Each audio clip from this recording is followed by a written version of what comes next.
Assalamualaikum warahmatullahi wabarakatuh. Halo Sobat Setia Fakta Kehidupan. Tidak lupa kami sampaikan salam sehat, salam sejahtera, semoga tercurah segala bentuk kebaikan dan juga kita semua dalam lindungannya. Seperti biasa, kita akan berbagi kisah dari yang unik, menarik, sampai bikin nangis. Mari kita simak kisahnya.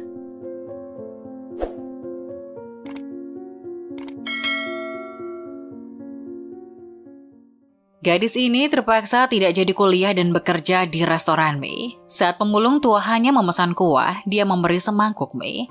Tak disangka hal mengejutkan ini terjadi. Rita tak bisa menahan gejolak kegembiraannya. Dia bergegas pulang ke rumah sambil memegang surat pemberitahuan dirinya diterima di perguruan tinggi. Ia ingin berbagi saat yang membahagiakan ini bersama ayahnya. Tapi tak disangka saat sampai di depan pintu, Rita mendengar ayah dan ibu tirinya bertengkar. Rita diam terpaku dan urung masuk ke rumah. Dia mencoba mendengar apa yang sedang terjadi. Meski putrimu pintar, tapi coba pikirkan kondisi keuangan keluarga. Mana ada uang lagi untuk membiayai kuliahnya. Apalagi dia anak perempuan, cepat atau lambat pasti akan menikah menjadi menantu orang lain. Sementara anak laki-laki lah yang seharusnya kita perhatikan. Karena dialah yang kelak akan mengantar kita ke tempat peristirahan terakhir bila saatnya tiba, kata ibu tirinya. Ibu tiri menimbang-nimbang untung rugi membiayai kuliah Rita, menganggap kuliah tidak ada manfaatnya. Sambil menghisap rokok, ayahnya menatap ibu tirinya dari sudut matanya, tampak berlinang air mata. Percuma berdebat juga, karena Rita bukan putri kandungmu, jadi kamu tidak akan merasa sedih. Biar saya sendiri yang akan membiayai kuliahnya, tidak usah kamu bantu, kata ayah. Ini adalah pertama kalinya ayah berkata seperti itu pada ibu tiri. Dulu, demi keharmonisan rumah tangga, ayah selalu mengalah dan mencoba bersabar, meski ibu tirinya salah. Baguslah kalau begitu Pak Tua, asal jangan cuma ngomong saja, lain kali jalani hidup masing-masing saja, cetus ibu tirinya kesal. Malamnya, ayah melihat-lihat surat pemberitahuan penerimaan mahasiswa dan tersenyum memuji-muji putrinya telah membuatnya bangga. Tapi Rita tidak bisa tersenyum lepas mengingat kejadian siang tadi. Juga keluarganya yang miskin. Apalagi ayah juga masih perlu ada yang mengurus karena kakinya yang cacat. Sekarang harus juga memikirkan biaya kuliahnya. Setelah ayah pergi, ibu tiri ke kamarnya. Setelah diam cukup lama, ibu tirinya baru bicara. Rita, bukannya ibu kejam, kamu sendiri tahu persis kondisi ayahmu, apalagi adikmu juga masih kecil. Hanya ibu sendiri yang memikul beban hidup keluarga, kata ibu tirinya. Sampai sekarang, rumah keluarga Rita masih bertembok tanah beratap jerami, yang bisa saja ambruk kapan saja setiap diterpa angin dan hujan lebat. Selama ini ibu tirinya yang bersusah payah mempertahankan dan menopang hidup keluarga yang miskin itu. Sudahlah Bu, tak perlu dibicarakan lagi, aku tahu apa yang harus aku lakukan, kata Rita. Tanpa diingatkan ibu tirinya juga, Rita sudah berencana tidak melanjutkan kuliahnya. Ia akan bekerja untuk mengurangi beban hidup keluarga. Ibu tiri akhirnya bisa bernafas lega mendengar perkataan Rita.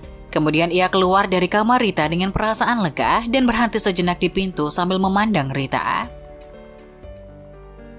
Ibu minta maaf nak, gumamnya lirih. Ibu tiri minta bantuan seseorang agar Rita bisa bekerja. Akhirnya Rita mendapatkan pekerjaan di restoran mie. Karena baru pertama kali kerja dan masih polos, ia pun bekerja dengan rajin. Beberapa karyawan lama memanfaatkan kesempatan dengan memberikan kerjaan tambahan pada Rita. Sementara mereka bersantai. Suatu hari saat restoran mau tutup, seorang wanita tua berjalan ke restoran sambil membawa kantong sampah. Melihat wanita tua itu, Rita menghentikan dulu pekerjaannya dan memapah wanita tua itu untuk duduk. Rambut wanita tua itu tampak berantakan, menyebarkan bau tak sedap dari sekujur badannya. Para karyawan tampak tak tahan lalu menutup hidung dan menyuruh Rita mengusir wanita tua itu. Tapi Rita pura-pura tak dengar, ia terus melayani nenek pemulung itu. Si nenek mengambil uangnya Rp2.000 dari dalam kantong dan diberikan pada Rita. Nona, saya hanya punya uang 2.000, apa bisa untuk semangkuk kuah saja? Tanya si nenek.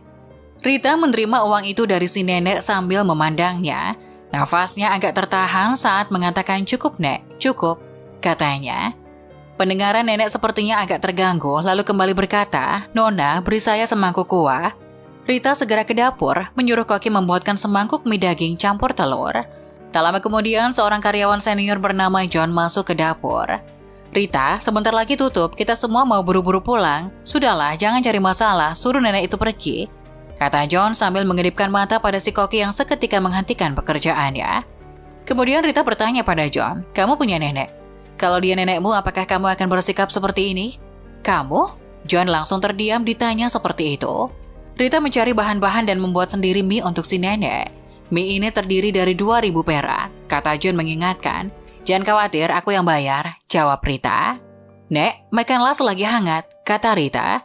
Saat nenek melihat mie yang disodorkan Rita yang berisi daging dan telur, si nenek langsung menyingkirkannya sambil berkata, Nona, saya tidak punya uang untuk membayar mie ini. Dengan sabar, Rita menjelaskan kepada nenek. Nek, jangan khawatir, nenek makan saja dengan tenang, mie ini gratis. Si nenek ragu-ragu, lalu berbisik di telinga Rita, Nona yang baik, terima kasih. Si nenek pun menghabiskan mie itu sambil meneteskan air mata. Saat si nenek akan pergi secara diam-diam, Rita menyelipkan 100.000 ke kantung nenek tanpa sepengetahuannya. Setelah nenek itu meninggalkan restoran, Rita tampak menyesal. Nenek itu mungkin sudah berusia lebih dari 80 tahun.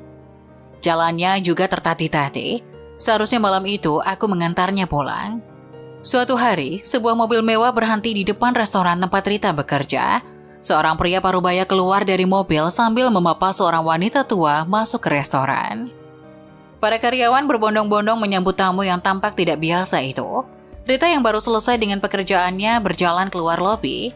Wajah wanita tua yang sedang duduk di sisi pria parubaya itu tampak tersenyum. Ia tersenyum gembira saat melihat Rita. Ia langsung bangkit dari duduknya sambil berkata, Nak, itulah gadis baik hati yang ibu ceritakan. Ibu duduk saja, kata pria itu lalu menghampiri Rita. Nona, ibu saya mau bertemu dengan Anda, apa Nona tidak keberatan? Kata pria itu dengan penuh wibawa. Meski nenek itu tampak berbeda dengan setengah tahun yang lalu, tapi Rita langsung mengenalinya. Tanpa sadar bibirnya berkata, Nenek? Hei gadis yang baik, kata si nenek sambil tertawa dengan senangnya. Nak, dialah gadis baik hati yang ibu ceritakan. Ternyata, si nenek menderita penyakit Alzheimer. 6 bulan yang lalu dia menghilang dari rumah dan tidak ingat lagi jalan pulang. Akhirnya hidup terlunta-lunta sebagai pemulung. Malam itu si nenek merasa sangat lapar. Lalu dengan uang 2.000 rupiah, dia nekat membeli kuah ke restoran mie tempat Rita bekerja. Tapi tak disangka Rita memberinya semangkuk mie daging campur telur. Kemudian secara diam-diam menyelipkan 100.000 ke sakunya. Membuat nenek tidak bisa melupakannya. Saat anaknya menemukan si nenek, ia berpesan kepada anaknya agar mencari Rita untuk berbalas budi. Karyawan lama yang mendengar cerita itu seketika merasa menyesali kenapa bukan mereka yang memberikan mie itu untuk si nenek. Putra si nenek sangat terkesan dengan kebaikan Rita. Ia memandang Rita dan berpikir seharusnya Rita masih sekolah, melihat perawakannya yang masih belia. Tapi kenapa sudah bekerja di restoran mie? Setelah mendengar cerita singkatnya dan memahami kondisi ekonomi keluarga Rita, si putra nenek ini menyuruh Rita untuk melanjutkan studinya. Selain itu juga merenovasi rumah tua keluarga Rita. Singkat cerita, setelah menyelesaikan kuliahnya, Rita kemudian bekerja di perusahaan putra si nenek. Berkat kemampuan dan semangat kerja kerasnya, akhirnya Rita menduduki jabatan manajer. Sejak saat itu, perjalanan hidup Rita pun berubah. Banyak orang yang mengatakan bahwa tindakan baik Rita yang spontan dan tanpa pamrih itu telah mengubah roda hidupnya yang cemerlang. Nah, bagaimana menurut kalian? Jangan lupa tulis pendapat kalian di kolom komentar ya. Wassalamualaikum warahmatullahi wabarakatuh.